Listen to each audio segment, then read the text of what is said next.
Hello and welcome to this episode of the podcast.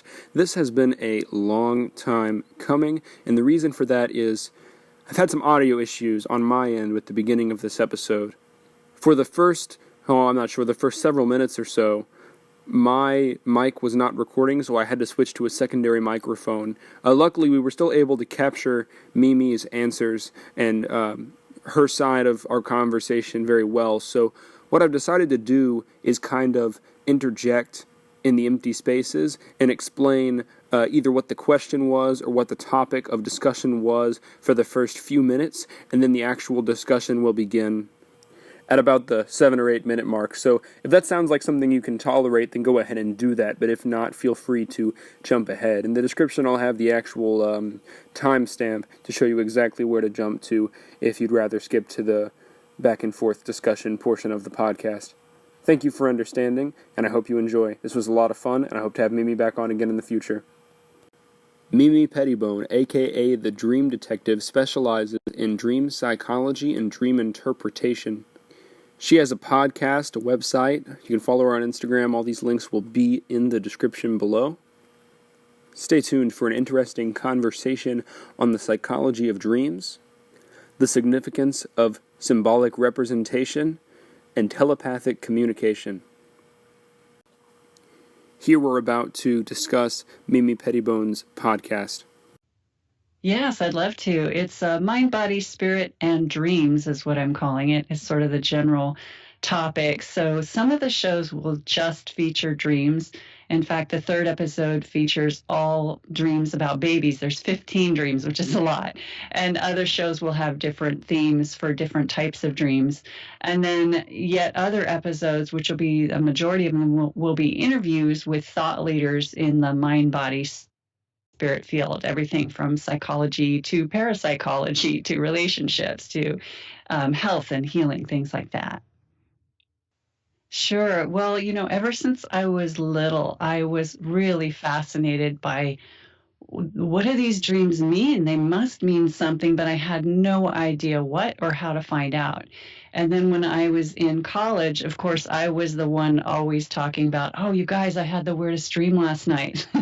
So everybody kind of knew me as the person who was interested in dreams. And one of my roommates heard that there was a dream group through the school, sort of a non-for-credit extracurricular activity. So I joined it.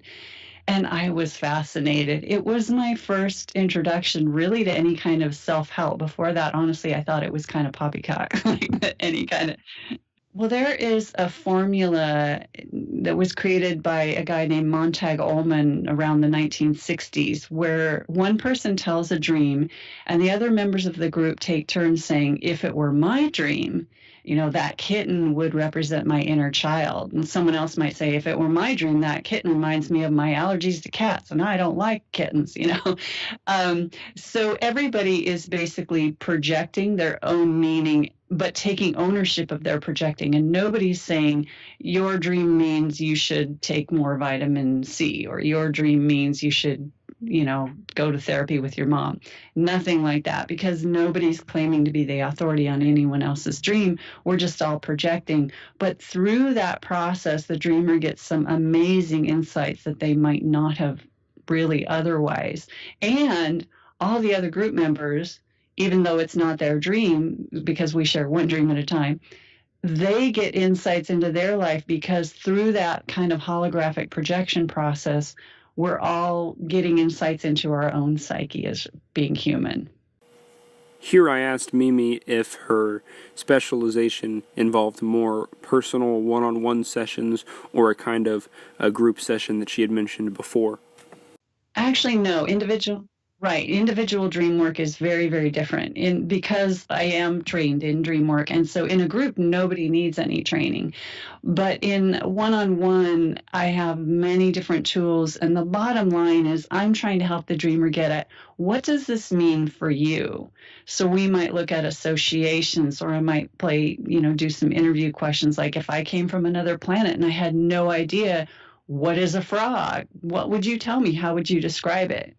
And it seems obvious. Well, of course, a frog is this green thing, but how one person describes it and how another person describes it, kind of like I was talking with the kitten example, one person might say, oh, well, I had a pet frog when I was little and it was the most meaningful thing to me. And I just love frogs and they remind me of new life and childhood.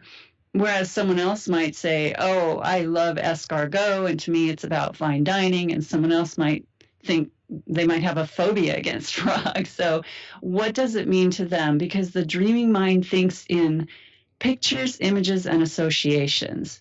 So, usually, if we dream about our friend Fred, it's probably not really about him. I mean, sometimes it might be about our relationship with him, but it's often about what do we associate with that person. And then we find out what that connects to in our waking life. So most of the dreams, the elements in dreams are symbolic rather than literal, usually, not including the paranormal things. One example would be an after death communication dream. So if somebody loses a loved one, they might have a dream that the loved one comes to visit them and sits on their bed, and the dreamer can smell their perfume or cologne. The loved one will usually say something like, I want you to know how much I love you. Or maybe they might say, I'm sorry if there's something in the regular life that they had to, that they wanted to apologize for. But it's always a positive message with an underlying intention of love. And there are many different markers that set apart those dreams, such as they feel very real, they feel vivid. Again, we might smell them. They often happen in the bedroom, though they can happen anywhere. Where most dreams, we don't dream that we're in our bed and someone comes to visit us. So that type of dream is not symbolic. That, to me, I believe that's a real experience. Was that an idea that you had to warm up to, or were early on, was that something that you were interested in as well, was the paranormal aspect of dreams? Well, I've had psychic dreams since I was very small, so it didn't take much warming up to because I experienced it firsthand way too many times. Right, that makes sense. You had some really interesting dreams yourself, and that was what kind of piqued your interest in the first place. Exactly. So one of the questions I wanted to ask you was, why do we dream? But it sounds like based on the context, based on the purpose of that dream, that question can have a lot of answers. You're so right. Exactly. So nobody knows for sure why. I mean, I guess to me, it's kind of like saying, why do we love? I mean, you could say, oh, procreation and population of the species and whatever, but why we dream, from a scientific perspective, they'll say it's to consolidate learning and process our experiences throughout the day. From a spiritual perspective, it might be to connect with our soul, which I believe is also very valid. I believe that our dreams are showing us the way to our best life and where things are not working from a very objective perspective. Even though the stories can be very dramatic, they're trying to get our attention.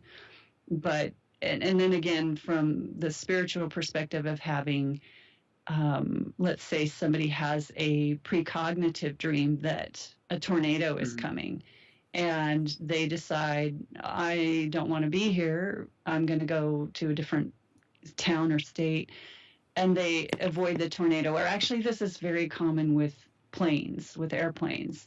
And so people will get a bad feeling about a flight. In fact, there are statistics that are kind of kept hush, but what's implied is that the flights that end up crashing, the number of empty seats is a lot higher than on most airplane bookings. Like we have this kind of ununderstood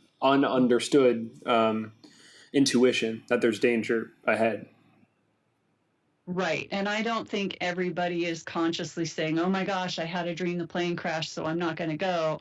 I think for some people, it's just a feeling they can't even explain, or maybe subconsciously they made themselves late and they're not even consciously aware of what's happening. You hear that a lot regarding 9/11 as well. Where a lot of people were just happened to be late to work that day. Yeah, that makes sense. Or happened to miss their Exactly. flight. That is interesting. I think that's interesting Right. given that our kind of natural state when we don't understand things around us is apprehensiveness, is fear, or is intuition that there could be danger around any corner. And that in some ways, like this is just us being more in touch with that at certain moments or in touch with them either consciously or unconsciously through dreams. I think that's fascinating. I completely agree with you that dreams aren't just a biological necessity as far as where they come from, and that love really can't be either. Because I was thinking about this earlier. That's why I say this. I was thinking about ideas and about thoughts and how the materialist worldview breaks down thoughts as chemical reactions and processes in the brain, but a thought, an idea, can transverse that and be written down. And when it's written down, even if no one's thinking that idea, it's still an idea. And I think the same can be said for dreams. They are a standalone thing because even though they're happening in your brain, if you're able to remember them and tell them to someone else or write them down or something like that, then the dream itself takes on its own life. It becomes completely separate from the chemical processes in your brain. So I agree that they are kind of their own thing, their own world in that sense. Right. And if you're familiar with the research on consciousness regarding people who've been pronounced clinically dead, say on an operating table, so there's actual documentation that they literally died, and then later they resuscitate the person, and the person describes every single word the surgeon and their assistants were saying. They might have floated down the hallway. We're talking about the time during their death. Their consciousness may have floated down the hallway and seen something up high on a shelf that they could describe that nobody else could have known was there. And so there's so many stories like this that lead us to, believe that consciousness transcends the physical body. And so I believe that dreaming is more in line with our consciousness than just, like you said, a bunch of chemical synapses and reactions. Right, for sure. And I don't want to. I wanted to ask you what are some common themes in dreams, but I also don't want to encourage anyone at home to self-diagnose it all. But as someone who has been in this practice for a while, who's been trained in this, what are some common themes or common issues or common projections that you come across when people are in that state, or that you think people have a lot of trouble with on average, or something that you've struggled with in the past? Sure. One of the most common dreams around the world in all different cultures is that of being chased. And it doesn't matter. It could be a monster, it could be a lion, it could be your boss, it could be an unknown shadowy figure. But the bottom line is being chased. And there are theories that this may date back to our ancestors when survival of the species did depend a lot on running from predators. And so nowadays, when our fight or flight stress response gets triggered, the stress could be not a saber-toothed tiger, but it could be money problems or health issues or relationship problems.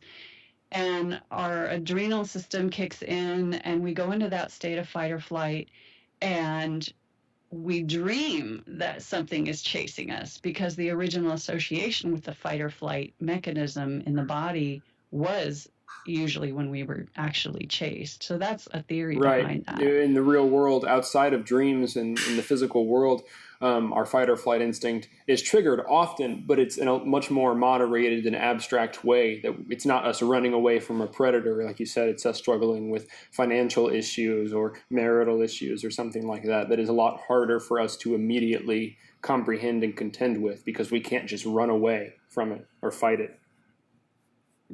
Right. And because we're not having that physical release that we would have from actually running, that's how chronic stress builds up and contributes to a lot of chronic illnesses and things like that. And even animals in the wild, like Joe Dispenza talks about, if a deer gets startled by a predator and they might go into the freeze because actually fight, flight, or freeze.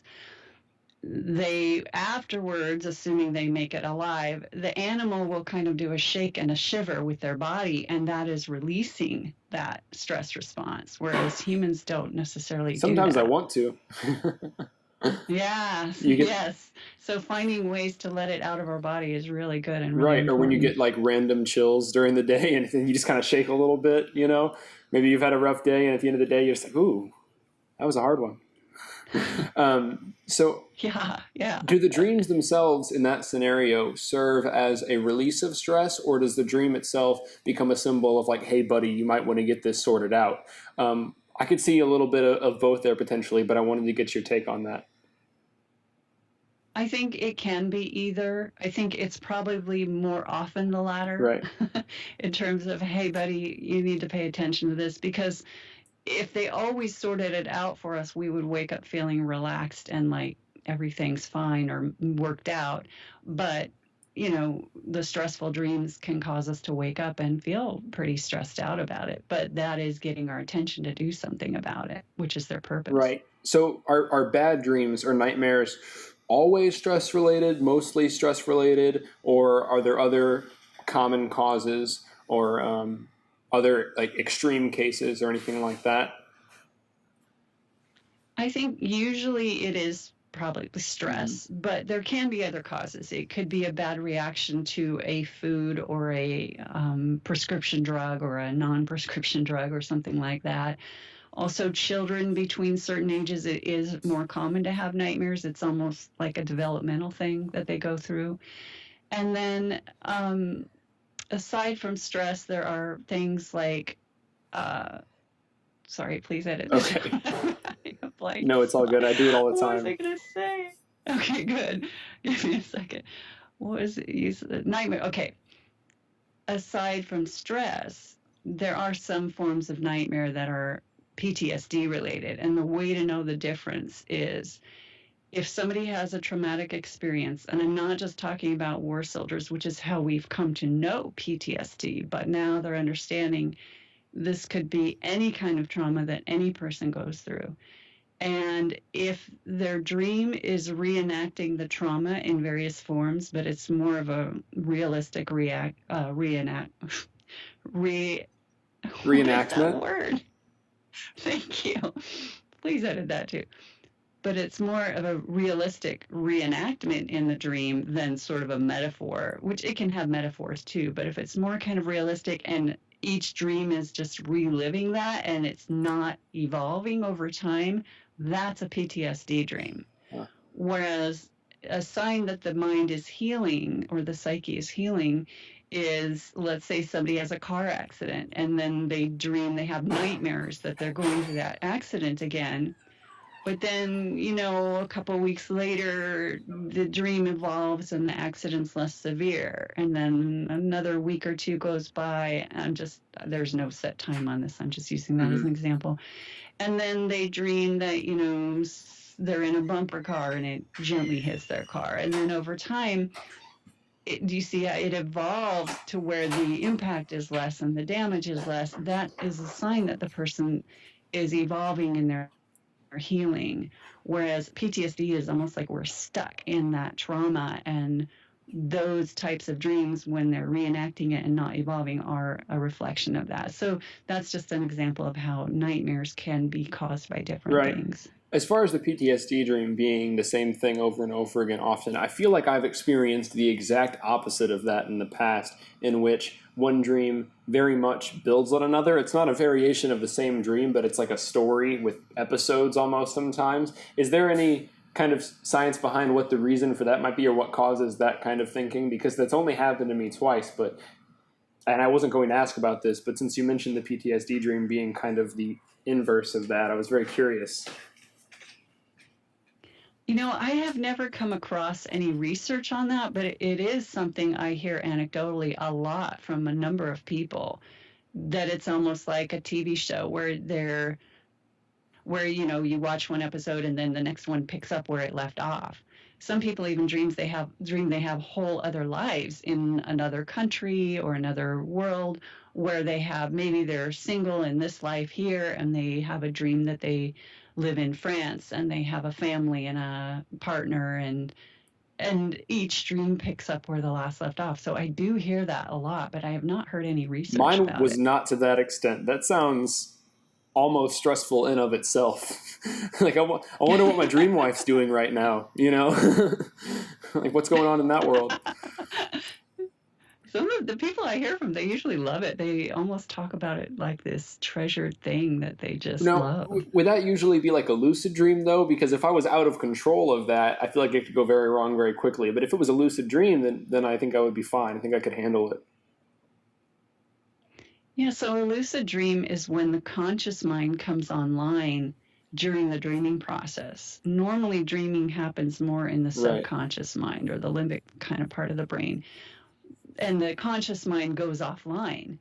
And so we're not thinking rationally, we're not thinking logically. That's why a lot of people will report that things like numbers and letters or trying to read a clock or a page from a book or a newspaper will become very warped, or they can't remember it when they wake up. It's because that logical part of the brain is offline.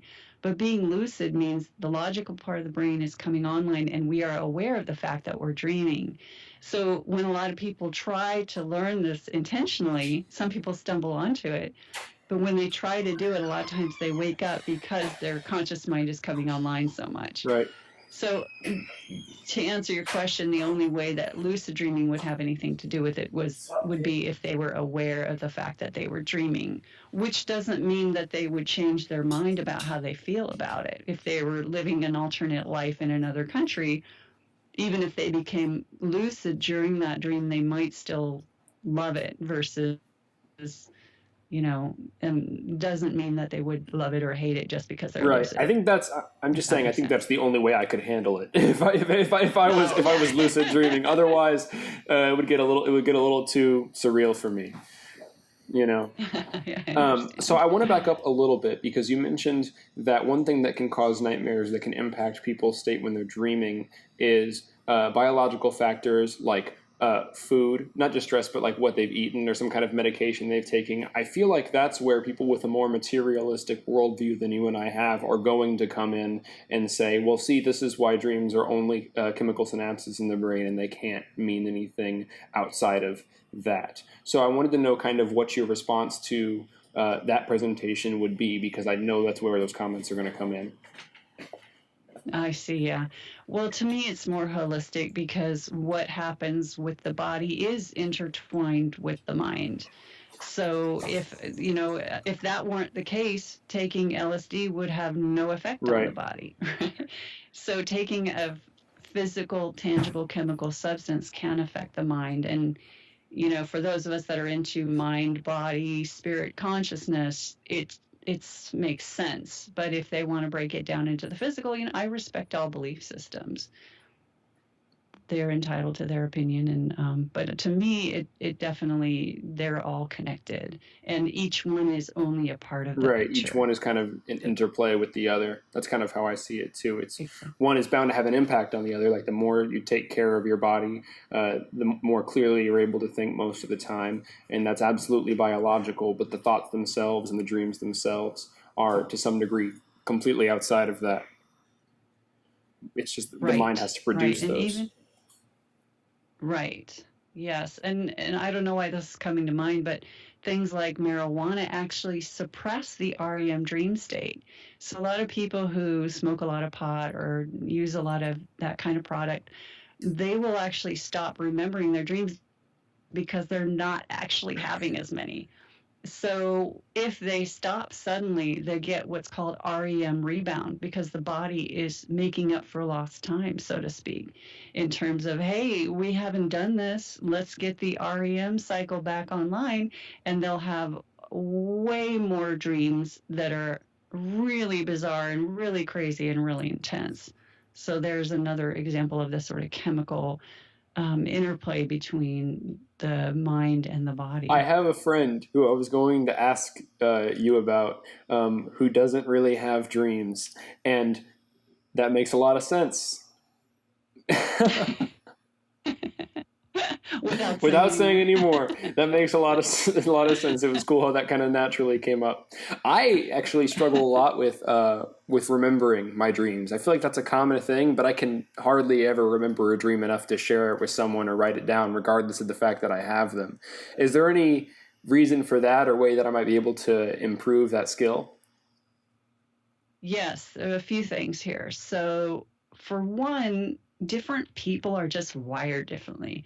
Some people are naturally wired to be what we call thinner boundaried, and that means they're really intuitive, really creative, and they probably remember a lot of dreams. It doesn't mean that you're not creative or intuitive by any means, but this is just kind of one end of the rainbow, so to speak. And then there's people with thicker boundaries who are like, everything is black or white and yes or no, and this is how it fits in my reality. Hmm. And they are not as impressionable by other people's opinions or energies or things like that. That would be the thicker boundaried person. So, and in between, there's the majority of people. But we can also train ourselves to remember our dreams by, first of all, setting the intention at night before we go to sleep, saying something like, I would like to remember my dreams tonight.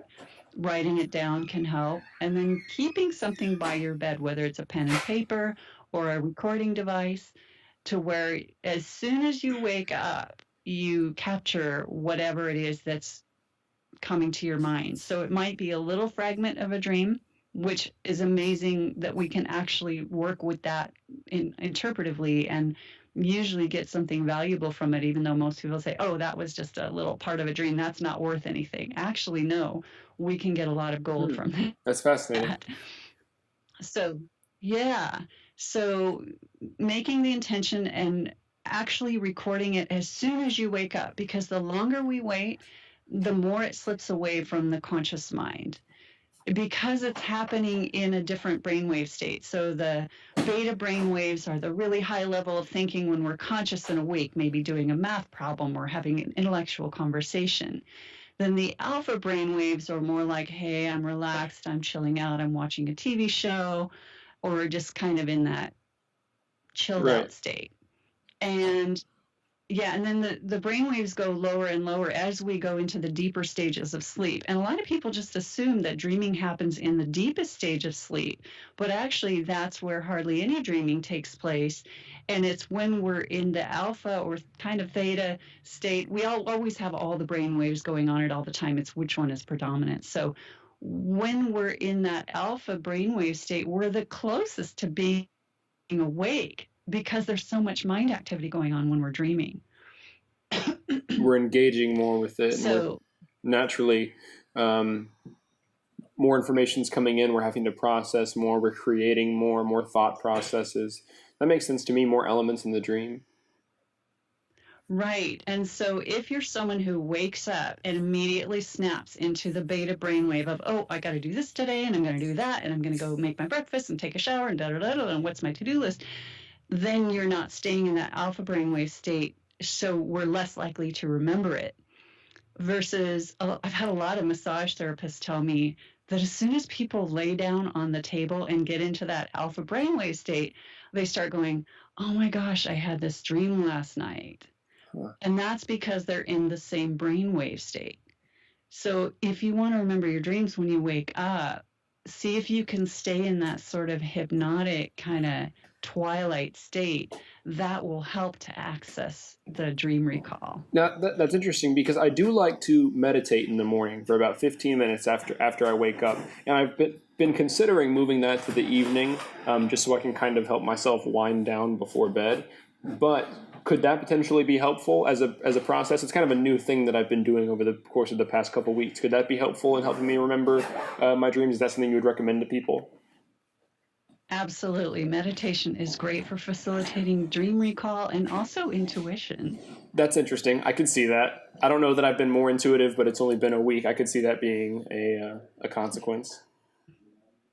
You're more Yes. in tune with the reality of your circumstances because you're separating yourself from them in meditation and trying to assess things from a perspective that's more objective than maybe your natural engagement with the world would be when you're awake.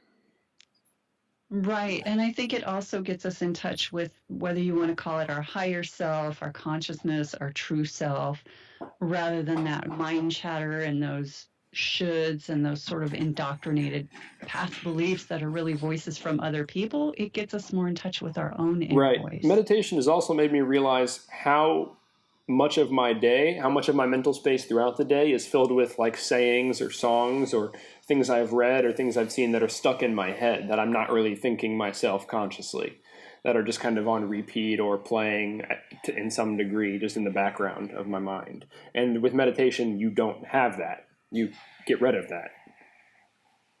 Well, that's really interesting because, especially the songs. So I do believe some of us can be a bit like an antenna and pick up stuff that's in the airways, so to Mm-hmm. speak. So maybe you're picking up a song from somewhere else. But with the songs, what you might want to do is just look up the lyrics, even if you think that you don't know them. Whether you have this during waking, like we're talking about, or a lot of times, a lot of us will wake up with a song on our mind, like we were sort of hearing it as we were asleep. And I swear, every single time I do this, the lyrics are very relevant to what's going on with me at the time. Even when I think I only know the main chorus, the one line that's like the title of the song, and if you held a gun to my head, I could not recite the whole lyrics to that song. But somehow the subconscious mind picks up those things, even though consciously we don't think we know them. So if you have a song going through your mind, whether it's during the day or when you're sleeping and you wake up with it on your mind, look up the lyrics and see how they might apply to what's going on in your life at the time. It's pretty That makes sense. fascinating. I've definitely seen a correlation between the song being stuck in my head and like the situation I'm in or how I'm acting, but I always saw it as a cause and effect, like the song being stuck in my head is affecting how I'm acting or what's going on around me in some way because of how it's changing maybe how I talk or how I carry myself. But I could be both. That makes a lot of sense. You mentioned that you believe people are in some ways antennas and that our brain waves can pick up on radio waves. I wanted to, or I may have worded that poorly, but I wanted to ask you to elaborate on that more. When I was in, I want to say it was my first year of high school, I had a science teacher who mentioned that, but then I never heard about it from anyone ever again. So that just kind of sparked a little bit of nostalgia for me, and I wanted to ask you for more elaboration or explanation, or maybe how you came to find out about that or how you came to that conclusion.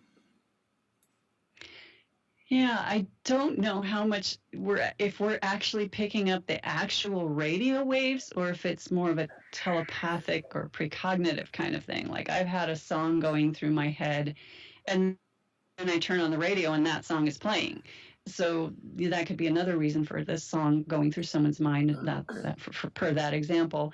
But um yeah, that one is a tricky one in terms of, is it that we're telepathically picking it up, or is it that we're actually picking up the radio signal? But when you get into things like remote viewing, which is more visual, but it's the same idea, that is something, they say the government actually uses, where anyone can actually train themselves to basically have their mind go to a certain location and see what's there. So, if you look into the idea of remote viewing, to me, it's the same idea, only with sounds instead of Right. It is. So visuals. to you, it's purely intuition. It's not. That makes a lot of sense. I don't know. It could be that we're picking up the actual radio waves. I don't really know the answer to that one, and that would be a good thing to look into. I'm not sure if there's any research on that or experiments. Yeah, somebody's probably done an experiment. Yeah. I know more about the telepathy type of experiments rather than like they'd have two people in different rooms in what they call a Faraday chamber. One of them is in what they call a Faraday chamber, which won't let any, I think it's electromagnetic waves come through. And they'll have one person focus their mind. They'll give them a topic or subject to think about and intentionally send that thought to the receiver in the other room in the Faraday chamber. And what they found is the closer the emotional connection between the people, the more likely the receiver will pick up what the other person is sending. And what do you mean Now, send the thought? How do they send the thought? um, I guess it's mostly intention. So if you were the sender, you would be told, to imagine that you are sending this thought to the other person, and you could do that in any way that feels right for you. There have been dream studies like this too, where they had the receiver would be sleeping and dreaming, and a lab attendant would be watching their eyes to see when they're in the REM dream state. And another person who's designated as the sender is given a picture in an envelope. And it could be, let's say it's a person riding a horse. So the sender might look at that picture and just really study the picture. They might physically go through the motions of imagining, like they're riding a horse, like kind of moving up and down as if they were on the horse. They might imagine the smell, just using all the different senses to engage that experience and intend sending it to the sleeping study person. And then when the lab people see that the receiver is in the REM dream state, meaning that their eyes are moving back and forth, they wake them up and say, "What were you dreaming about?" But that lab person has no idea what the subject was that was to be sent. And then they have a third party interpret the results to match up, which images match up with which dreams. And they were statistically way above chance. Some of them were just dead on exact, and others were a little more symbolic, which is how dreams and intuition and psychic impressions tend to come. They can be all literal or very symbolic, or a mixture of the two. Right. I think we generally, like we as people, don't spend a lot of time being that intentional about any level of thought when we're awake, because we're always distracted by something that's catching our attention. We're always pursuing some outside goal. We're not usually just thinking about something. I think that's a lot of the value of meditation. I think that's a lot of what's happening there, is recognizing and demonstrating the actual power of human cognition and intuition and our relationships with each other when they're completely distraction free. Oh, I so agree with that. And different people are at different levels with that, of course. So some people, they dedicate their lives to it, and others don't have a clue and don't want to have anything to do with it. But I absolutely agree. Meditation very much facilitates that. On that note, different people having different levels. I have a roommate who says his dreams are pretty much always easy for him to understand. And he shared some of them with me. I don't remember any specifically off the top of my head well enough to explain them right now or give a decent example. But I think he's right.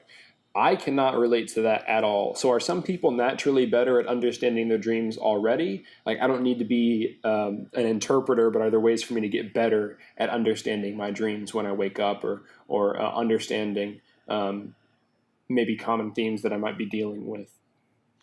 Yeah, I think people that are more inclined to metaphors, like someone who's a writer or a poet, I don't know what your roommate does, but somebody who has that kind of mind that is able to see metaphors. A lot of therapists are really good at that. And again, it's a skill that can be learned. Those kind of people might really feel like they have a pretty good sense for what their dreams are telling them. Now, that said, some people are like, "Oh, I dreamed about my boss, therefore I'm stressed about work, and I know what that means." Well, maybe that's what it means, or maybe there's a deeper layer that if they really explored it through the metaphors and the symbolism and associations and speak as the character of their boss and things like that, they might get a whole nother layer that's even more profound. So it's very individual. Right, right. It could just be that it needs to be taken a level deeper. You said speak as the character of the boss. Are you suggesting that we should act out our dreams in order to understand them more deeply if we're struggling with that, or act out the dialogue if we can remember it? It's definitely one way of exploring a dream. I It's think, fascinating. yeah, and it's one thing to reenact the dialogue of a dream, but it's another to, this is where working with another person is very helpful. So if you said, "I had a dream about my boss," one way to explore it might be to have you pretend that you're the boss, and I might ask you questions like, "So who are you? What do you like? What do you dislike? What are you about? What do you think of Joshua? What are you doing? What are you up to these days?" Just any kind of questions that help us get at what this character is about. can help us understand the dream and maybe a hidden part of the dreamer that they didn't realize was coming into play in their waking life. So Right. I believe in something called parts, which is that we all have many different parts within us. It's not the same as dissociative identity disorder, which used to be called multiple personality disorder, because in the disorder, a person doesn't realize when they're slipping into one personality and becoming another. So one personality part goes on a shopping binge and they come home and they go, who bought all these clothes? They have no idea that they're switching, versus most of us, yeah, we have our different parts. Right. If the spending part of me goes out shopping, then I come home, maybe the more responsible adult part of me goes, uh-oh, what did I do? But Right. I know that it was me that went shopping. We just So, recognize the process and the right. differences. Exactly. And that's where meditation can get us into that higher consciousness, which is more objective, which is more the spirit or the soul, I believe, that is, or just consciousness, which is not so much tied into the ego state of the personality. Mm-hmm. So anyway, I'm kind of going on a tangent here, No, but I I like this tangent. Okay, good, good. So I believe that those different parts of ourselves can show up as different characters in a dream, even sometimes the settings or animals, inanimate objects, and having a person speak as that character or object or setting can be the most profound thing in the world. That's where the tears come out. Not to sound make it sound not fun, but it's where a lot of really profound work happens. Right. Now, not everybody is so inclined for it. Some people, they just can't really go there, and they're like, but I'm not that couch. I don't know what the couch says. And other people will really take to it. So that's one of those things where working with a dream client, you have to kind of feel out, what is this person like, and are they open to this, and use different techniques with different people, and even with different types of dreams they'll call for different styles of working. Mm-hmm. That But that acting out is one of my favorites. Oh, it sounds like it would be a blast. As hard as it can be, it'd be challenging but stimulating, and like you said, potentially very very very beneficial. That itself seems like a form of theatrical meditation to me, in the sense that you're trying to get in touch with. You're not directly trying to get in touch with a sense of higher self, something that reigns over the different personalities and different egos that you might be inhibiting that might be within you, but it's more of getting in touch with empathy, truly recognizing something else for what it is or what it can be, rather than how it is when you interact with it. And within that, I wanted to ask you, when people have other people or characters in their dreams, is it safe to say, because I don't know how to present this so much as a question, but is it safe to say that sometimes those are people, quote unquote, and sometimes those are very symbolic characters of something entirely different, and that when you encounter someone that you're familiar with in a dream, a character that maybe you're familiar with, and they're very different or very, whether that be a positive or a negative thing, it's more or less a manifestation of something completely outside of who that person might be in your life. Is there a range to that? Am I even right in making that distinction? I think it is a good distinction. And I also believe that, yes, often it's part of our own psyche. But sometimes, your friend Bob in your dream and your interaction with him might be an actual reflection of your relationship with Bob.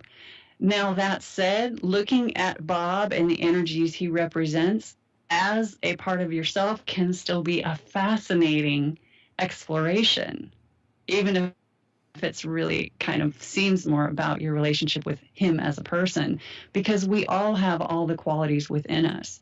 And so how we interact with another person is a reflection of how we hold those energies within ourselves. Right, that So makes looking sense. at him as a part of you either way can be very valuable. And even in the real world, when we're awake, in our wakeful, I keep saying in the real world, and that's not what I mean. I mean when we're awake. But when we're awake, we often engage with people in a similar way. We engage with people as if they're parts of ourselves, or parts of our lives explicitly, and nothing else.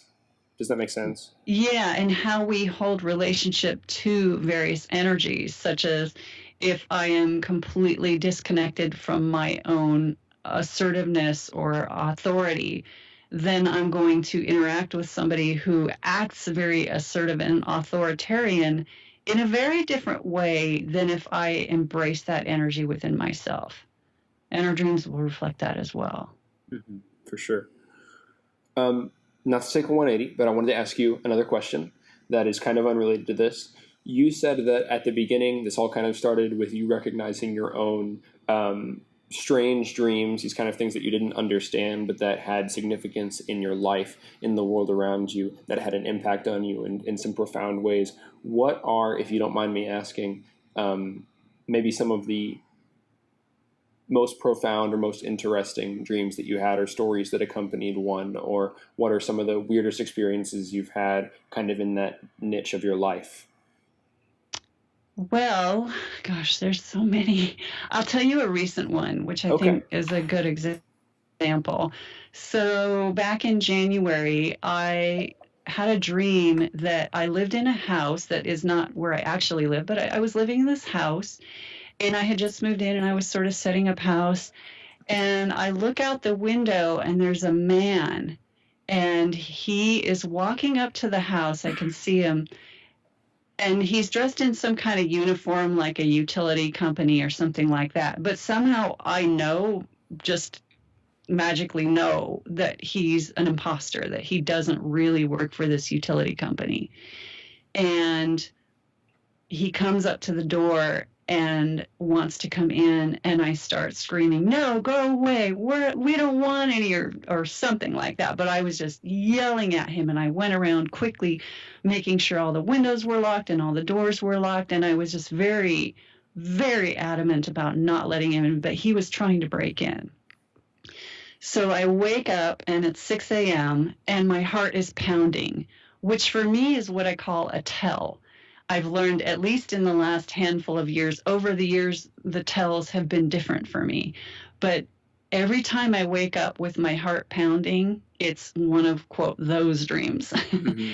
And at the time, I was pretty shaken up by it, and I didn't consciously think, even me who loves working with dreams and, does so much with them, I'm just in that kind of panic state, and I'm not thinking, oh, is this a psychic dream?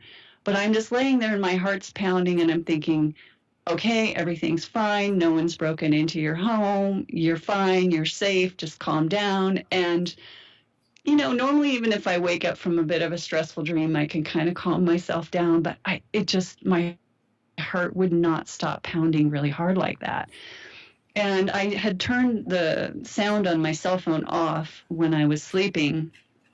But after a while of laying there like that, maybe 20 minutes, I decided, all right, I need to distract myself. I'm going to just look at my phone and see what's going on in Instagram or whatever. Mm-hmm. And I see that I have a text. And so I look at the text, and I live in a building with a parking garage underneath at the bottom of the building where I keep my car. And there was a text from the property manager saying, "I'm really sorry to tell you, but it looks like your car's been broken into." Oh, no. Yeah. And I looked at the time on the text, and it came in right at 6 a.m., right when I had woken up from the dream. Oh, that's crazy. I'm glad that you're providing an example of this in something that's so recent, because that is profound. It's that person should not be there, and they're there, and they're doing something they shouldn't be doing. And if you were there, you would have been yelling at them to go away. Yeah, and maybe psychically I was. Right, yeah. Yeah, and so that is a good example of how, whether it comes in a dream or a waking impression, let's call it, they can be symbolic. So the house was a substitute for the car, because they're both sort of spaces that are sort of your own, that we, connect with a lot, that are very personal. Mm-hmm. And the energy of the dream was somebody invading and stealing. And they did. They stole quite a significant dollar amount of stuff. So there are tons and tons of stories out there of people who have these kinds of, again, whether it's a waking impression or a dream, where some things might be changed, but the basic components are the same, because that's how the intuitive and the dreaming mind work, by that association. I think that's a great example of that process too. Something that that didn't involve necessarily a direct interaction between two people, any kind of intuition-based, subconscious or unconscious, or maybe very conscious but unspoken dialogue, but rather you reacting unconsciously in your dream to danger, to a situation that was outside of you, but that very much was affecting you in the physical world. I think that is a good note to kind of transition into my final and perhaps most important question for you, Mimi Pettibone. Well, thank you. Can I just add one thing? Because that was great what you just said. Yes. Is that those kinds of psychic experiences often happen when survival is at hand, whether that's life or death or, property stolen or things that feel like a threat, or even pregnancy and birth and things like that. Life, new life, and threats to our existence. So science is actually now validating any kind of what they call psi, which is spelled PSI, phenomena, as a survival mechanism of the species. Wow. Do you think that's something that's unique to people? Or do you think that maybe there's some level of that in different animals that we don't understand? That's something that I've always been curious about. If we have that heightened sense of intuition, is it specific to us? Oh, I think it's even higher in animals. In fact, there's a book called Dogs Who Know When Their Owners Are Coming Home by Rupert Sheldrake. And he did studies where, actually, I'm not sure if he did them or if someone else did, but they put a dog in the home, if a person has a dog, and they put a video camera there, and they send the owner out with instructions that you can't come home until we tell you when you're going to come home. So the owner doesn't know ahead of time when they can come home. And then all of a sudden they tell them, all right, you can go home now. And as soon as, no matter how far away they are, as soon as the pet owner knows that they are on their way home, the dog goes and sits by the door. Wow. And that's actually been studied. That's crazy. I have a friend who's she specializes in animal assisted therapy, and I wonder if she's heard about any of that. I need to text her at some point and let her know, hey, your dog's smarter than you, Stephanie. Well, and with horses too, they found if you are on a trail and the trail comes to a Y, if you just picture, I want to go left, you picture going in the direction of left, the horse will know. Oh my gosh, Stephanie loves horses. She's going to freak out when I tell her. Yeah, she's gonna love that book. she rides horses. She's gonna be riding her horse, and she's gonna just be thinking so hard about going left, trying to test it out. Okay, are you ready for the final question? I am ready. What is your favorite breakfast food and why? Oh my gosh, can I say what it used to be? If it used to be something, it now is something else, right? No, I don't really have a favorite one right now. Okay, you can tell me the story of what it used to be. Okay, I used to have this chocolate protein shake, and they don't make it anymore.